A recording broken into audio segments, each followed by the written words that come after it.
अशोक चौधरी के नाम पर जो संपत्ति की बात कही गई है, हम लोग उस बात पर कायम हैं। 200 करोड़ की संपत्ति इन्होंने अर्जित की है।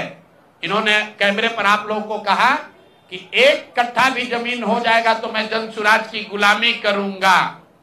मेरे भाई मुन्ना जी ने अभी पूरा डॉक्यूमेंट जारी किया है, या तो उसको आप रिबटल कीजिए कि ये आपका जमीन नहीं है, और अगर जमीन है तो जनसुराज की गुलामी मत कीजिए, बिहार के लोगों की गुलामी के लिए तैयार होइए, इस्तीफा दीजिए।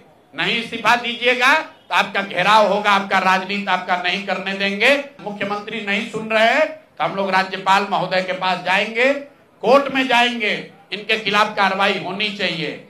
और 100 करोड़ का मानहानि का नोटिस भेजे थे, आज डर के मारे शायद कहे हैं कि अब आगे ये हम कानूनी कार्रवाई नहीं करेंगे। तो 5 दिन के अंदर अंदर आधिकारिक तौर पर लीगल नोटिस वापस ले, और नहीं लेंगे तो इन पर 500 करोड़ का और घोषणा करेंगे। नोट कर लो भाई, 200 करोड़ पर घबराए हुए है ना, ये 500 करोड़ का और अवैध संपत्ति जो खरीदा है अशोक चौधरी ने अलग अलग नाम से। 7 दिन का समय दे रहे हैं, 7 दिन के अंदर अंदर लीगली कैमरे के सामने आकर ये नोटिस वापस नहीं लिए तो इन पर 500 करोड़ का और जो अवैध संपत्ति ये खरीदे हैं उसकी सारी सूची आपके सामने जारी करेंगे। 500 करोड़ का इनका पेपर तैयार है। पिछले 8 महीनों में इन्होंने 20,000 करोड़ से ज्यादा का कॉन्ट्रैक्ट दिया है।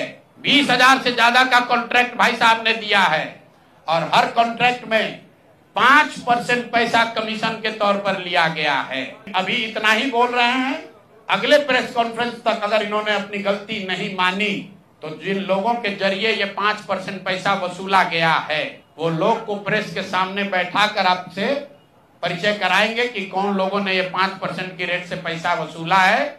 और दूसरी बात, ये जो पैसा रिलीज हो रहा है 0.5% हर रिलीज में पैसा काटा जा रहा है। अभी जो 2 घटना आपने सुनी होगी नोट जलाने की, 2 इंजीनियर्स के घर पे जो नोट के गड्डी पकड़े गए हैं, वो वही पैसा है जो पैसा ये लोग कॉन्ट्रैक्टर को दिए। कॉन्ट्रैक्ट देने के लिए 5% लिया, उसके बाद जब जब पैसा रिलीज होता है तो 0.5% इनका उसमें शेयर बनता है। वही पैसा ये इंजीनियर कलेक्ट करके वापस ला रहे थे पटना जमा कराने, जो एक आदमी उसमें पकड़ा गया, एक आदमी जेल में भी है, और रात भर नोट का गड्डी जलाया गया है। तो अब अशोक चौधरी इस पर बयान दें, वो इसमें संलिप्त हैं कि नहीं है। नहीं है तो आपके सामने अगले प्रेस कॉन्फ्रेंस में उन लोगों को खड़ा करेंगे जो इनके बिहाफ में ये पैसे की वसूली कर रहे हैं, और इनको उसका जवाब देना पड़ेगा।